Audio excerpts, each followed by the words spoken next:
don't necessarily have fun doing it all the time, but they set a standard, you follow it. Did you ever have your ambition to go into politics? Because I remember reading a part where you were, it was an election that you were held at school for Hubert Humphrey, and you were a very good campaign manager, by the way.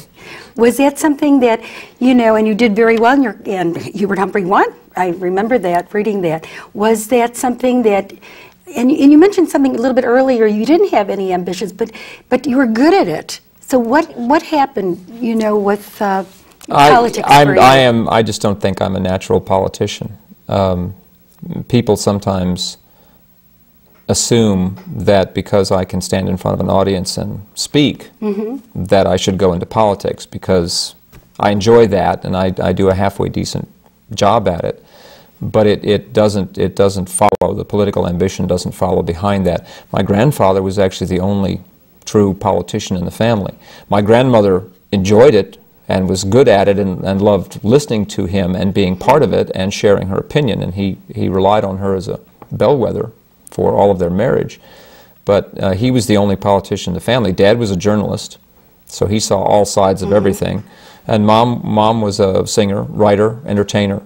And yeah, I think I follow my father most closely. Yeah, there's some of her books. It's Margaret Truman. Truman. Killed everybody in Washington. Yeah, murder at the Washington, murder, here it is, murder at the Washington Tribune and murder at the Union Station. Murder at the White House, murder at the Supreme Court, murder at the Kennedy Center.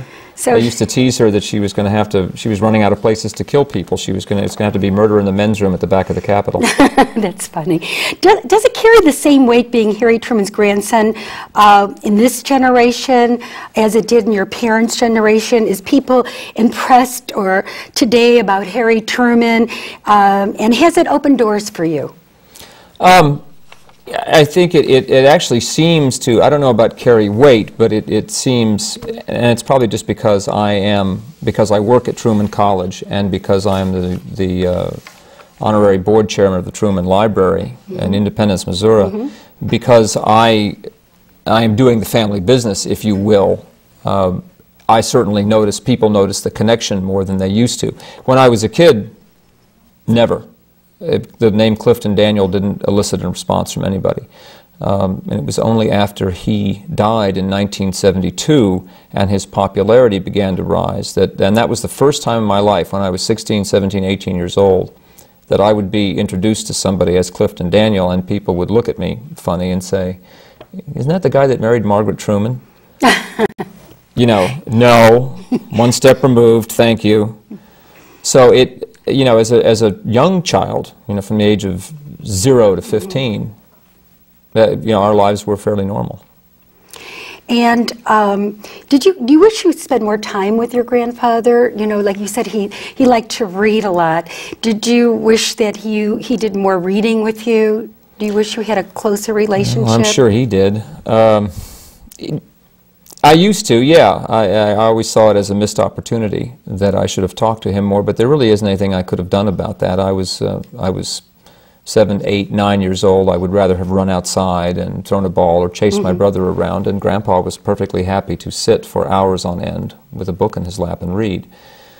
One of the few conversations we did have together that where both of our interests melded was after I had been to see the battlefield at Gettysburg on the way out to visit them. On one vacation, we stopped in Gettysburg, toured the battlefield, stayed overnight, and then went on to Missouri the next day. And when I arrived at my grandparents' house, I went straight to the den because I remembered that I thought I remembered that my grandfather had some books on the Civil War, and sure enough, I found several. And a couple of them were picture books, one of them on the battlefield at Gettysburg. So I had them all out and had, you know, thrown them on the floor and was flipping through them. Grandpa came in and said, "What are you doing?" And I said, "Well, it's where we've been." And he started to talk about the Battle of Gettysburg tactically and what the pictures meant. And I remember thinking, God, it sounded like he'd been there, because he knew it very well. He was very, very well read. He was a very bright president. And it's interesting because we are all told that we have to go to college, right? And your grandfather was one of the people that didn't go to college. He didn't get the opportunity because he, you know, because of his family situation. He worked on the farm, and then they lost a lot money, that he thought he could go to college, and he wasn't able to go to college, and he had to work. And here was a guy that was so well read. I mean, he could be teaching at a university and get a doctorate, and yet, you know, and here we have kids that go to the university and they take up space, and they come out and they don't have an occupation. I mean, this is amazing when you read about it, and what he had accomplished in his life without college. You know, they always say you have to go to college before you can do anything in life. You know, or anybody you know looks at you or recognizes you. And here's a man that didn't go, and look what he became. I mean, that is to me amazing. You know, as a student, you were at St. Bernard's. That was your election thing. That I got to that already. Yeah, and I was very disappointed after Vice President Humphrey won at our school. I was shocked that he didn't win the national election. I thought for sure we had it knocked countrywide. Now, of all of Harry Truman's grandsons, you seem to be, are you the only one connected with as far as your grandfather is concerned, the Truman Library? I'm the only one connected with the library now. My younger brother Thomas has come to Truman Library events and brought his family with him and has enjoyed himself, and all has worked out very well. He just doesn't do it as much as I do. He has his life and his family up in Vermont, and he doesn't do it as often. Not that he wouldn't. In fact, someday I probably need to pressure him into going onto the board.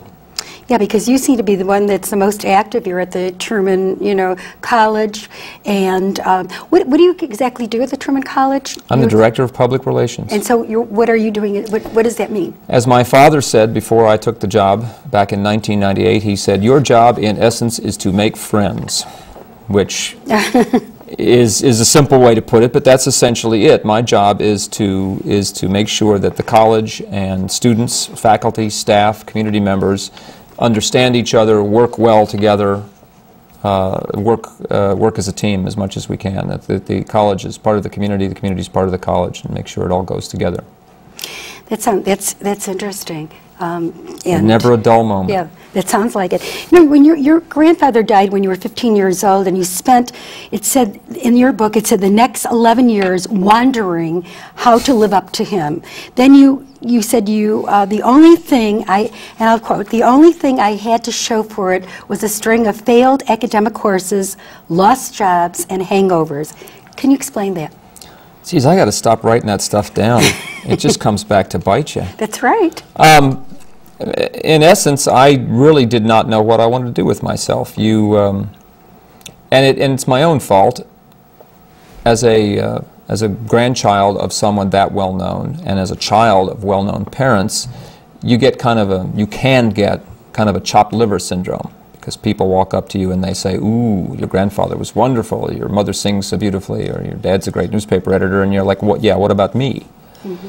Well, at the time you're 16, 17 years old. You know, you're not doing anything. You're going to school. I had no idea of what I wanted to do with myself, and I was aimless. You know, wandered around trying to figure out what to do. I only snapped out of it really after I realized that I didn't have to be president. I didn't have to be famous. I just had to try and be as good as I could be, because that's really, in essence, all my grandfather ever expected of me or anybody else. Do your best. Did you also, you know, during this time, you went into acting as well? Yeah. What was, you know, and it seemed like you wanted to become part instantly of you, famous. Yeah, part of you didn't want to be noticed. Part of you didn't want to be noticed, and the other part of you did want to be noticed. And being an actor, of course, you're on stage. Everyone comes to see you. So there was a part of you that needed. You know, like sort of like a standing ovation. Some kind of affirmation. Yeah, right. Why did you feel you needed that affirmation? Grandpa had it. My parents had it. They could walk into a room and people knew who they were.